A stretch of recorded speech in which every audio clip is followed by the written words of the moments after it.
رضی خاک صاحب کا سوال دنیا کے امن کے بارے میں.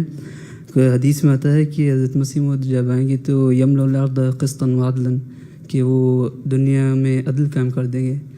تو اگر آج ہم مڈل ایسٹ اور دوسرے ممالک میں کو دیکھیں تو ہمیں صرف بد امنی نظر آتی ہے. اور اس طرح حضور آپ بھی مختلف ممالک میں جاتے ہیں اور لیڈران کو عدل کی نصیحت کرتے ہیں. تو غیر احمدی اس پر اعتراض کرتے ہیں کہ حضرت مسیح موعود آئے اور پھر چلے بھی گئے، اس کے بعد کافی عدل تو قائم کر گئے. عدل قائم کرتے ہیں تو ہم مانتے ہیں نا، اپنی غلطیاں مان کے تسلیم کرتے ہیں. اور پچھلے خطبے میں نے تمہیں کیا کہا ہے، اپنے آپ کو اصلاح کرو، عدل قائم کرو. دنیا کو کہتے رہتے ہو، اس لیے کہا ہے نا. کوئی مولوی کہتا ہے کہ ہمارے میں یہ کمزوریاں ہیں تو دور کرو اور عدل قائم کرو. ہم ہی مانتے ہیں نا، ہم ہی کہتے ہیں. تو یہی قائم کرنا ہے عدل، کہ اپنی غلطیوں کو ماننا اور عدل قائم کرنا، اس کے لیے کوشش کرنا.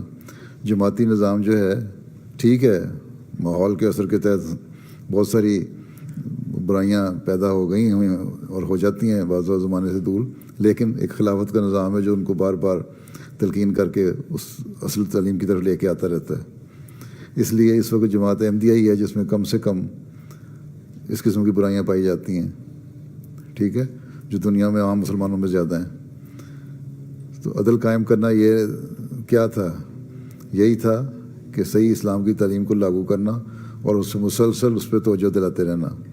اور وہ حضرت مسیح موعود السلام نے کیا، اور اس کے بعد آپ نے خلافت کے نظام کے بارے میں پیشگوئی فرمائی اور اللہ تعالیٰ نے اس نظام کو جاری فرمایا، ٹھیک ہے، اور وہ چل رہا ہے اور وہ کوشش کر رہا ہے.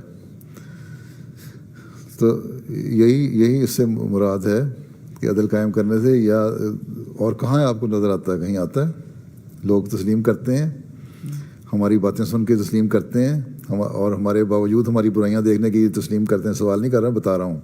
یہ کرتے ہیں کہ تم لوگ ہی ایسی قوم ہو. مجھے ملتے ہیں لوگ، سیاستدان بھی، لوگ غریب لوگ بھی، کہ تم لوگ ہی ہو جس میں ہمیں اس وقت اسلام کی خوبصورتی جس میں نظر آتی ہے.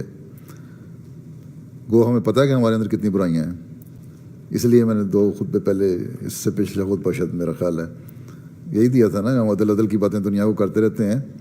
ہمارے اندر کون سا عدل ہے؟ کیا ہم گواہی دینے کو تیار ہیں اپنے خلاف؟ دیا تھا نا، عہدیداروں کو کہا تھا نا میں نے، پہلے ان سے شروع کرو. یہی عدل قائم کرنا ہے کہ اپنے اوپر نظر رکھ کے اپنی اصلاح کی طرف توجہ رکھنا. اور کوئی توجہ نہیں دے رہا، اور کوئی لیڈر کو توجہ نہیں دلا رہا، اور وہ دلا رہا ہے تو آپ بھی وہ کہہ تو دیتا ہے لیکن کچھ نہیں، خود نہیں کرتا. تو یہی انصاف ہے جو قائم کرنا تھا، جو کیا حضرت مسیح علیہ السلام نے. اور بعد میں آیا کہ آخر دونوں دنیا تبدیل ہوئی نا. عدل کیا ہے؟ عدل کو یہ نہیں کہ عدالتی کرسی بیٹھ کے تکڑی ہاتھ میں پکڑ کے تو فیصلے صرف کرنے. عدل یہ ہے کہ انصاف کے ساتھ تعلیم پر عمل کرنا، اس کی کوشش کرنا، دوسروں کے حق دینا، اللہ تعالیٰ کے حق ادا کرنا. ٹھیک ہے، عدل کی تعریف تو بڑی وسیع ہے. ٹھیک ہے نا؟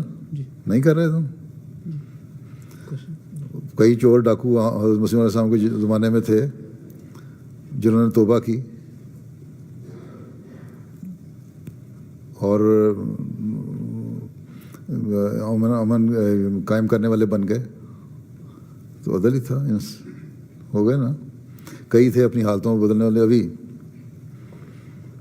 جب میں سویڈن گیا ہوں تو وہاں ایک عورت غالباً وہیں تھی، لوکل تھی، میری احمدی ہو گئی تھی. میں شکتی میں شرابی تھی، میں ساری برائیاں تھیں، میں یہ کام پورے کرتی تھی سب کچھ. احمدی ہونے کے بعد میرے اندر ایک تبدیلی پیدا ہوئی ہے. اور لوگ ملتے ہیں، ایک بوڑھا ملا ہے مجھے شخص، وہ کہتا ہے کہ میں نے دیکھا کہ انصاف اور صحیح تعلیم یہاں سے جماعت احمدیہ میں میرے اندر ایک تبدیلی پیدا ہوئی ہے. تو وہ تبدیلیاں تو پیدا ہو رہی ہیں، جن میں نہیں ہوں گی وہ کٹ جائیں گے. ٹھیک ہے، سوکھی شاخ کی طرح کاٹ دیے جائیں گے تو کٹ جاتے ہیں. تو یہ جو کوشش ہے مسلسل یہی ہے، یہی قائم کرنا ہمارا تھا. ٹھیک ہے، حقوق دینے. کیا ہم تبلیغ کرتے ہیں؟ یہی کہتے ہیں نا کہ 2 حق انسان پہ فرض ہیں، اللہ تعالیٰ کا حق اور بندوں کا حق. اسی کی تلقین کرتے ہیں, اسی کی تبلیغ کرتے ہیں. اور لوگ سمجھتے ہیں کہ ان دو حقوق کے ادا کرنے میں تم لوگ ہی اس وقت سب سے اوپر ہو, جن سے واسطہ ہے. اگر تم نہیں ہو تو اپنے اندر تبدیلی پیدا کرو, بنو. تم نے تم ربی بننا ہے نا, تو پہلے اپنے اندر عدل پیدا کرو نا, پھر بنو گے. انشاءاللہ.